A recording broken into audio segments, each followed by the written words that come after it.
A paz do Senhor, galera! Vamos aqui dar continuidade ao nosso estudo em 1 Pedro, hoje falando do capítulo 4. Vamos direto ao ponto então. Versículos de 1 a 5. Portanto, uma vez que Cristo sofreu corporalmente, armem-se também do mesmo pensamento. Pois aquele que sofreu em seu corpo rompeu com o pecado, para que, no tempo que lhe resta, não viva mais para satisfazer os maus desejos humanos, mas sim para fazer a vontade de Deus. No passado, vocês já gastaram tempo suficiente fazendo o que agrada aos pagãos. Naquele tempo, vocês viviam em libertinagem, na sensualidade, nas bebedeiras, orgias e farras e na idolatria repugnante. Eles acham estranho que vocês não se lancem com eles na mesma torrente de moralidade, por isso os insultam. Contudo, eles terão que prestar contas àquele que está pronto para julgar os vivos e os mortos. Pedro começa esse capítulo nos fazendo um desafio. Armar-se do mesmo pensamento de Cristo que sofreu corporalmente por nós. O que Pedro nos quer nos desafiar é basicamente o seguinte: olha, assim como Cristo entregou a vida dele por mim e por você, nós, ao fazermos a vontade de Deus e vivermos o Evangelho, temos que estar dispostos a entregar nossas vidas para isso. Seja fisicamente morrendo mesmo, seja entregando anseios próprios, se for necessário, vontades próprias, projetos próprios para fazer a vontade de Deus, se assim Deus nos requerer. Você está disposto a isso? Continuando, ainda no versículo 1, nós temos a expressão: aquele que sofreu em seu corpo rompeu com o pecado, ou aquele que padeceu na carne já cessou do pecado, dependendo da tradução. Nós temos várias interpretações teológicas para essa expressão, mas eu quero trazer apenas duas para vocês, para nós termos um entendimento. A primeira delas fala que Pedro, ao citar essa expressão, quer trazer os efeitos da formação do caráter pelo sofrimento. O que ele nos mostra basicamente é que, ao escolhermos sofrer voluntariamente por Cristo, nós vamos começar a achar cada vez mais fácil resistir ao pecado. Porque quanto mais nós sofremos por fazer a vontade de Deus, mas fazer a vontade de Deus tornar-se-á soberana em nossas vidas, de forma que o pecado será secundário. A segunda interpretação, alguns teólogos falam que faz referência ao batismo citado no capítulo 3, que nós já estudamos. Para esses que assim interpretam, Pedro está pensando na união dos crentes com Cristo no seu sofrimento e morte. Uma união que é especialmente simbolizada pelo batismo em águas. Continuando ainda nesses primeiros versículos, em cima dessa ideia já mencionada de viver a vontade de Deus, Pedro cita algumas coisas que deixamos de viver a partir do momento que decidimos seguir a Cristo. Nisso eu quero destacar o versículo 4 que diz: eles acham estranho que vocês não se lancem com eles na mesma torrente de moralidade, e por isso os insultam. O que Pedro quer nos mostrar é que a pessoa que muda de vida radicalmente por causa do Evangelho, pelo processo da conversão, deixa para trás vários pecados e imoralidades que antes ele vivia. Então, talvez você tenha passado por essa experiência de deixar de beber, de fumar, de frequentar determinados lugares, de mudar o seu linguajar, mudar os assuntos que você conversava com antigos amigos. E então Pedro nos mostra o seguinte: olha, quando vocês passarem por esse processo, várias pessoas que estão ao seu redor, que viveram com você durante aquele período de libertinagem, vão estranhar isso e muitas vezes vão insultá-lo, vão tirar sarro, ou mesmo vão te chamar para voltar para aquela vida anterior. O que eu digo então, diante disso que Pedro constata nós temos que tentar, e eu falo isso por experiência própria, reagir de forma bem-humorada quando nós somos insultados ou tirar sarro por causa do Evangelho. E, sobretudo, ter firmeza nas nossas convicções, na nossa mudança de vida e na forma como nós resistimos ao pecado, para, de alguma forma, aqueles que nos insultam, em algum momento serão envergonhados por causa do Evangelho e, se pá, vão vir a Cristo pelo nosso testemunho. Versículos de 7 a 11. O fim de todas as coisas está próximo, portanto, sejam criteriosos e sóbrios, dediquem-se à oração.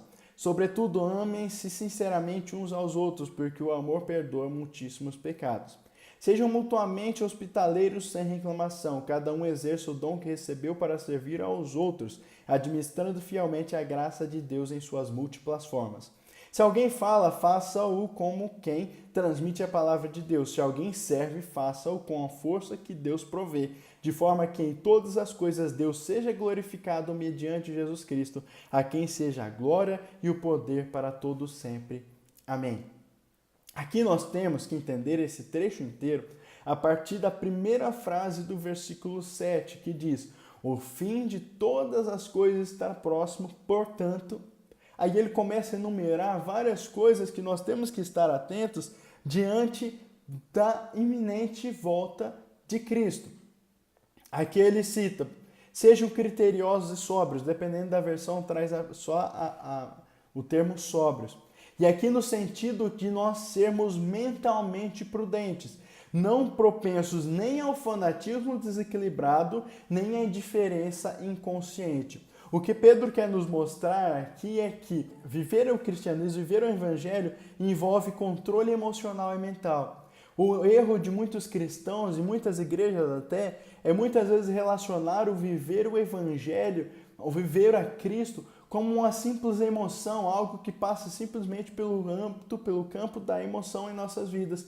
Quando, na verdade, pela palavra de Deus, nós temos que entender que o evangelho tem que passar, sobretudo e primeiramente, pelo nosso racional. Ainda fala, dediquem-se à oração. A oração é o que nos aproxima de Deus. Então, quando fala de reforçar, de dedicarmos a nossa oração, é de nós nos dedicarmos ao nosso relacionamento e à nossa intimidade com Deus. Amem-se sinceramente uns aos outros. O amor é a base do evangelho e é algo que infelizmente tem estado em falta, inclusive dentro das igrejas. Portanto, amemos mais. Fala, o amor perdoa muitíssimos pecados. Aqui fala do perdão, vou deixar um link na descrição do ensino que eu trouxe especificamente sobre o perdão. Sejam mutuamente hospitaleiros sem reclamação. A palavra grega usada aqui para hospitaleiros quer dizer literalmente amar aos estranhos. Então, quando traz esses sermos hospitaleiros, nada mais é do que o amor colocado em prática por pessoas que talvez nós nunca tenhamos visto.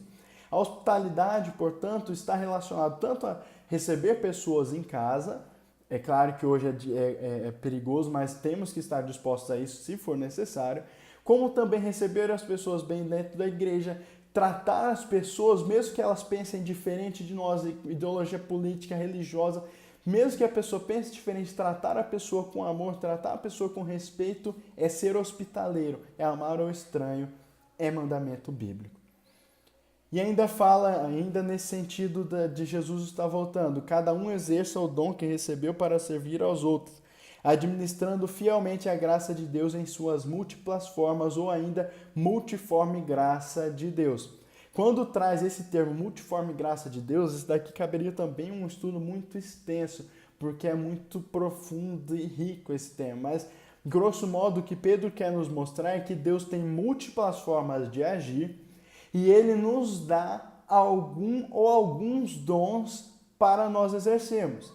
E cabe a nós fazê-lo e exercê-lo de forma excelente para servir aos outros. Pedro deixa bastante claro que o dom que nos é dado, aquilo que Deus nos coloca em nossas vidas, não é feito para nós crescermos, para nós aparecermos, não. É feito para nós servirmos ao próximo. Versículos 12 a 16.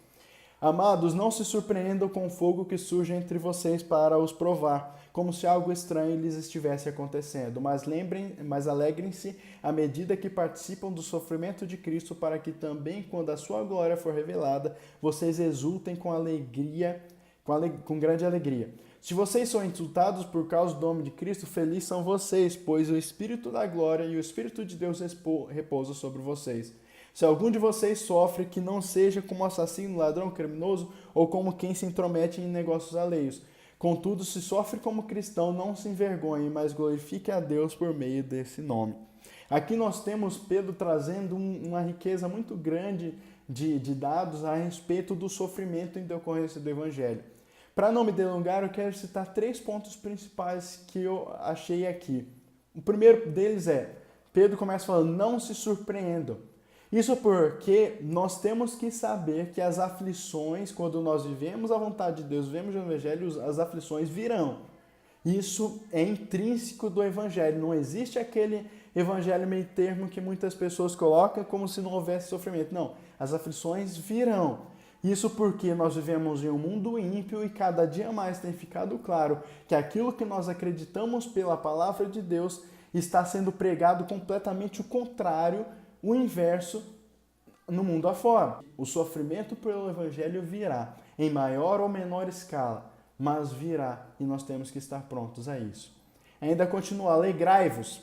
Segundo ponto que eu quero destacar. Esse aqui é um princípio do reino de Deus, que o sofrimento pela causa de Cristo faz aumentar a medida de alegria que o crente desfruta no Senhor, tanto aqui na terra, mas sobretudo na vida eterna. Nós temos que saber que, embora nós soframos, nós não vamos ser pessoas infelizes, porque Deus coloca em nossas vidas uma alegria que excede todo o entendimento. E você deve saber muito bem do que eu estou falando. Então imagine que essa alegria que você sente hoje, mesmo diante do sofrimento, será uma alegria perfeita quando Jesus vier para nos buscar e nós irmos para aquele céu maravilhoso. E ainda fala, o Espírito de Deus, quando sofremos por causa do Evangelho, o Espírito Santo está conosco.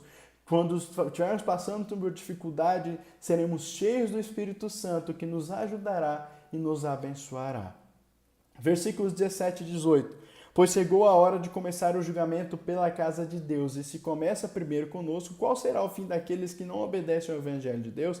E se ao justo é difícil ser salvo, que será do ímpio pecador? Essas palavras aqui, eu tenho que deixar claro já desde o começo, não se referem ao juízo final, mas um juízo que a igreja passará aqui e já está passando.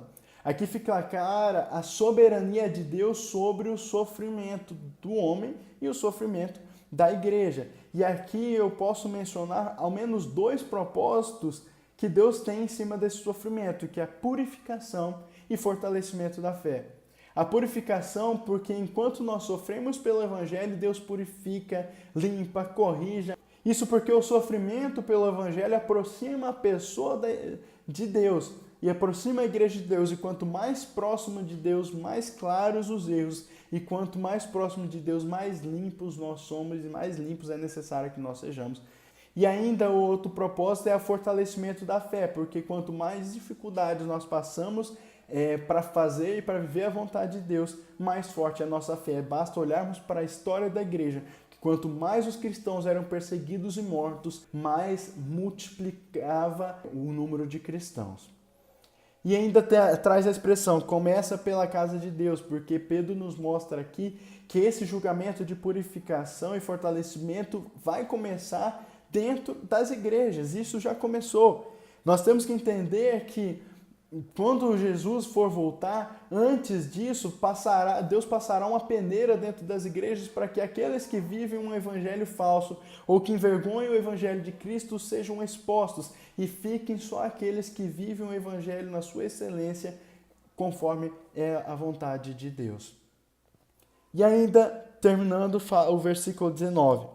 Por isso mesmo, aqueles que sofrem de acordo com a vontade de Deus devem confiar suas vidas ao seu fiel Criador e praticar o bem. Pedro aqui termina o raciocínio que vinha traçando a respeito do sofrimento, nos trazendo 2 conselhos essenciais à vida cristã. Praticar o bem. Imagine que Pedro está o capítulo inteiro falando que nós vamos sofrer por causa do Evangelho.